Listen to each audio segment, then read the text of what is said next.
We are often trained by society, by our families, or by cultural norms, even by the media, to find a role model and emulate them. Like, this is the way you succeed.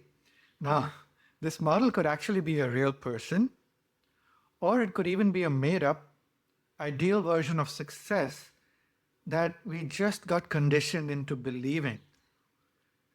Now, if you just look around, you'll see that following these false ideals has not led to fulfillment for most people. Everyone's just grinding but not feeling fulfilled. It's time to look at the hard truth, which is if we don't make the effort to connect with our deeper essence, to tune in to our deeper essence, even a little bit, our day to day life, our work just becomes unnecessarily stressful. And sooner or later, that growing disconnect from our inner essence will show up as anxiety, as depression, as burnout, or some form of deep unhappiness. So, why does creating from outside in lead to such unhappiness, anxiety, depression, or anger? Sometimes very deep grief that we don't even know where it came from.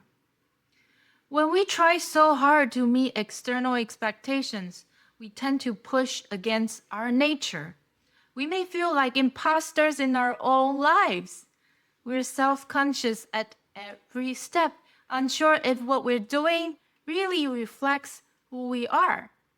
When we build a life from the outside in rather than from our soul's authentic desire, the result is a deep angst that we cannot shake off. And even if we succeed by external standards, the achievement could feel empty. We ask ourselves, why don't I feel fulfilled? What is wrong with me?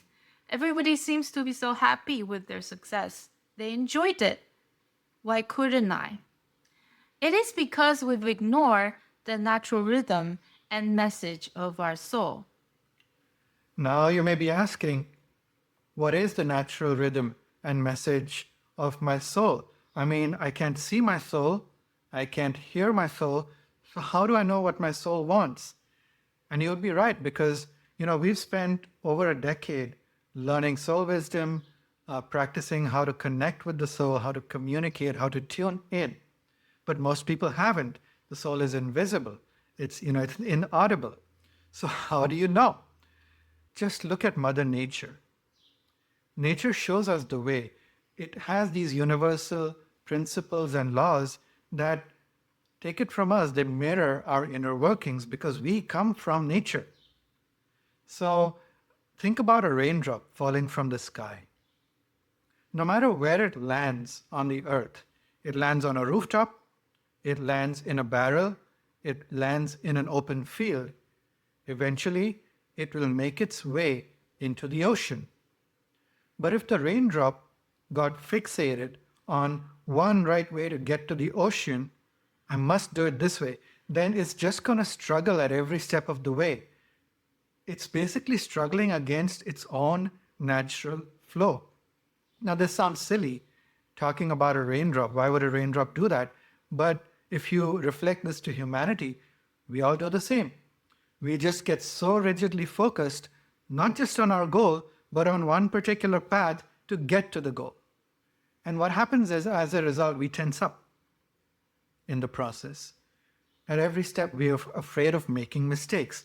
We start to obsess over the details of each step and lose sight of the bigger picture. And this gets very exhausting because we're trying to make every part of the process perfect. And we get so obsessed in the process, we are just spinning in place. And then we start wondering, why am I not getting far? So instead of overthinking every move, what if we could rely on this inner compass, our soul's frequency, to guide us? This inner frequency doesn't depend on which job we take, which strategy we use, or whether we make a mistake or not. It gives us quiet nudges.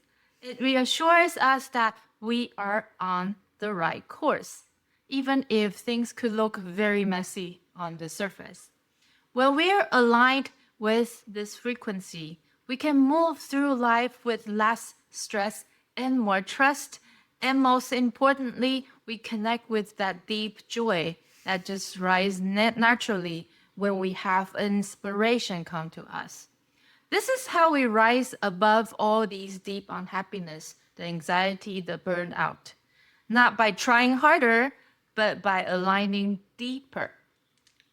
So, what does this look like in life? Like Yanan mentioned, things may look messy on the surface, but still there's this inner frequency, this inner voice trying to nudge you. What does it look like? So, as an example, think of a guitar. Before you start playing, you tune it. So, all the strings are in harmony and in alignment, and then you play. But in the process of playing, especially when we really get into the music and we're enjoying the music, the strings may fall out of tune. So you tune the guitar again before you pick it up for the next session. Your inner instrument works exactly the same way. So it's a process. We go inward. We align our soul, heart, mind, and body. This is our tune up. Then we go out into the world. We serve others. We go to work. We take care of our family. In the process of doing this, life could throw us off balance. This is the process of slipping out of tune. So we got to return within, recenter, and realign. And this process continues. But the beautiful thing about being human, unlike a guitar, is that with consistent practice, you become able to hold on to your true frequency more steadily. Or at least you get more easily aware when you're starting to go out of alignment, out of balance. So it does take consistent practice, but as you strengthen this connection, your own thoughts and emotions will start to become clearer signals from your soul. They will tell you, it's time to work, it's time to rest, it's time to shift gears from one way of serving to another, or it's time to just enjoy yourself and lighten up, do something fun. Through our years of studying with Tao Grandmaster Zhigong Sha and focusing on inner attunement, we've learned how to flow through life without burning out. This journey led us to create the Inner Alignment Practice Group, where we guide people to realign using Master Sha's 6 power techniques. These include body power, where we place our hands where healing transformation happens. Mind power, where we focus our mind on where transformation happens. Soul power. Soul has the highest power of all layers of our creation, our soul, our mind, and body. The transformation happens at the soul first, and the heart, mind, body will follow. Then our sound power. What we say, what we speak, what we sing, what we chant is what we become. Breath power. There are so many powerful breathing power techniques in many different traditions of wellness practice meditation. We will focus on one that will help us to boost this transformation at all levels. Tracing power, which uses Tao calligraphy, which integrate a steady, uplifting, more inspiring level of vibrational field to assist our own vibrational field. It's like the tuning. You got to tune it into something, right? So we have a reference to tune ourselves towards. There's an incredible synergy that happens when we combine these powers with one shared intention to maximize our inner transformation. Ready to tune your inner dial? Join us and experience the difference that alignment makes in how we live, love, and create. Check it out below.